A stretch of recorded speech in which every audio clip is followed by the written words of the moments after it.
Moi kaikille! Tänään opit Ukrainasta ja sen kulttuurista. Minun nimeni on Karina, olen ukrainalainen. Ukraina on Etelä-Euroopan maa, joka koostuu 24 alueesta, eli oblast, ja jolla on rajat 7 maan kanssa. Siellä on päässyt 2 merelle, Mustalle ja Azovin merelle. Ukrainan alueella on 2 vuoristoa, osa Karpaateista ja Krimin vuorista.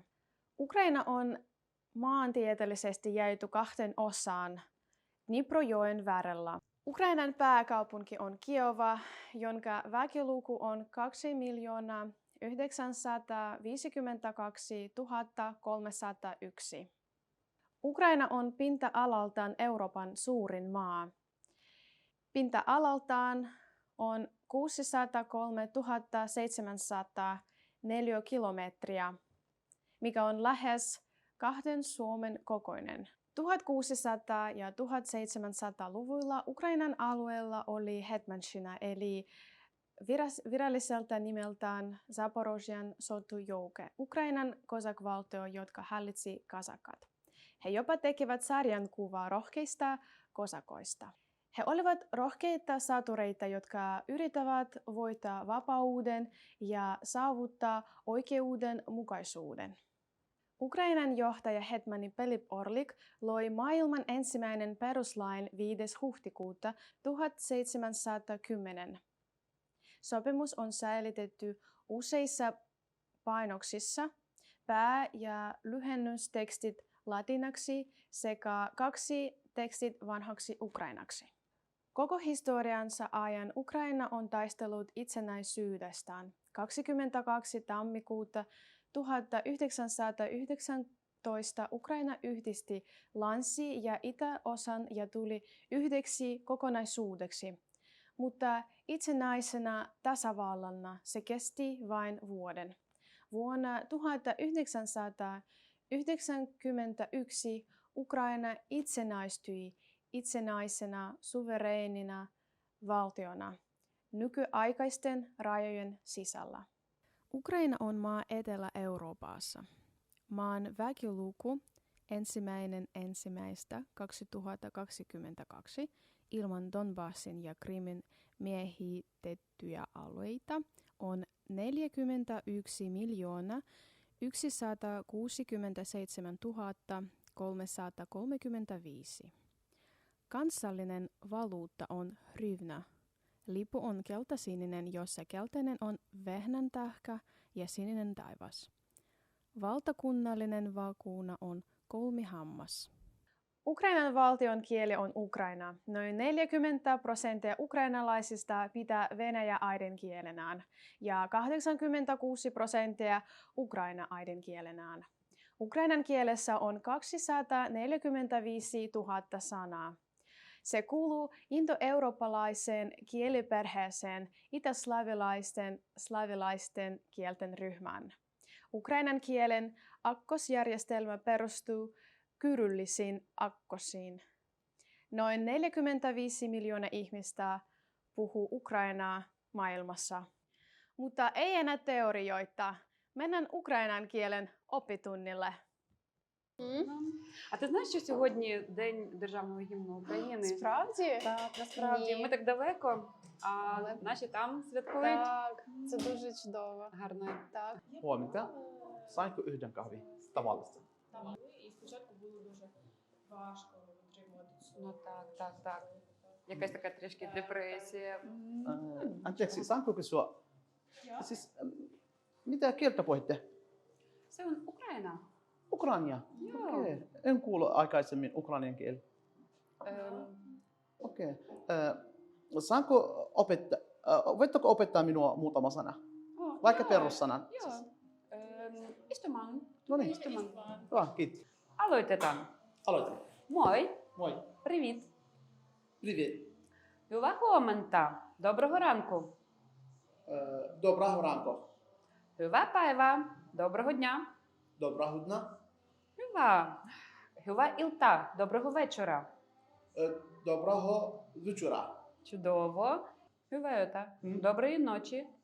Доброго Доброї ночі. ночі. Накимін. До побачення. До побачення.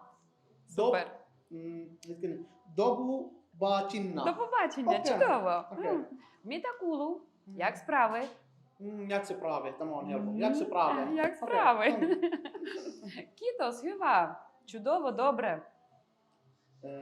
Дякую, добре. Яку добра.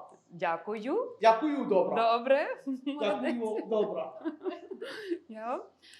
Minun nimeni on Ольга. Мене звати Ольга. Мене звати Мухаммед. Супер. Мене звати Мухаммед. Там, Чудово. Мгм. Nyt on numeroit. 1, 1,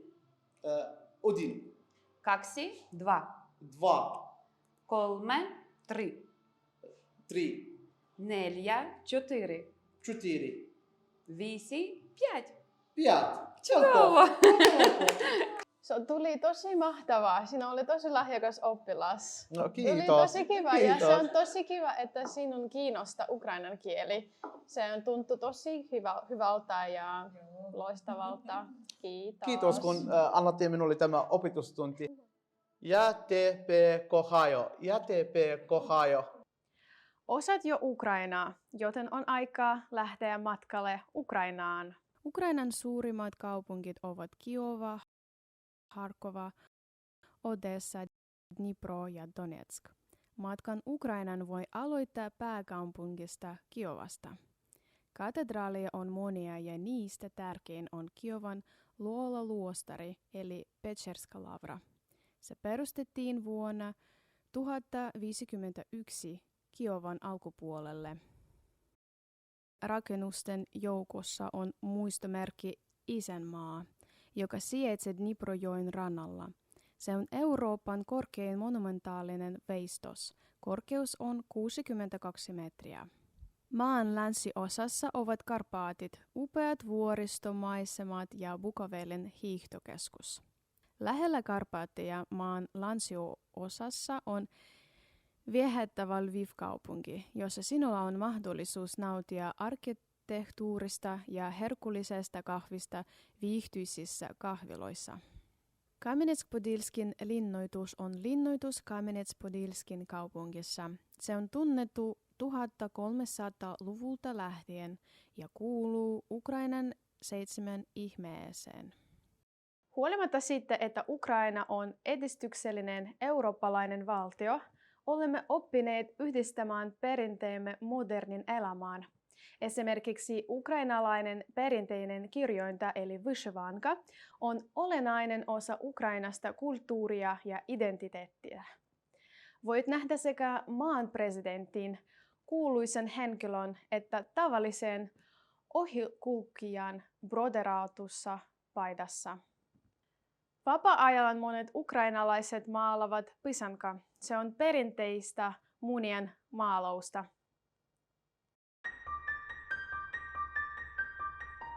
Joka joulu laulamme kaikki yhdessä Mykola Leontovich-Shedrikin ikuista voitamatonta ukrainalaista joululauluja.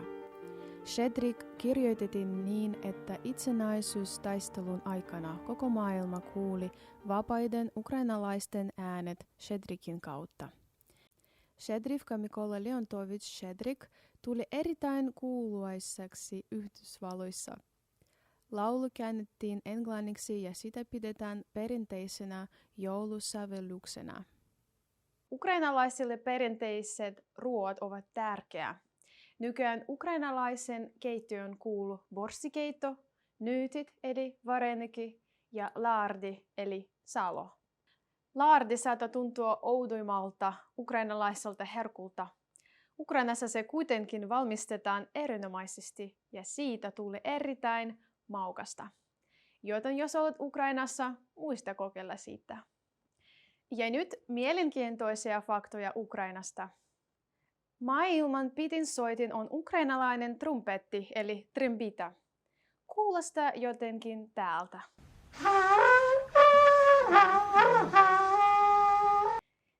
Trimbitan pituus voi olla 4 metriä ja sen äänet kuuluvat yli 10 kilometrin päähän. Ukraina on maailman ensimmäisellä sijalla auringonkukkaöljyn tuotannossa. Ukrainassa on paljon mielenkiintoista, mutta valitettavasti tämä video kertoo vain pienen osan siitä. Tämä on Ukraina. Aurinkopaisteen, erinomaisten ihmisten ja vapauden halun maa.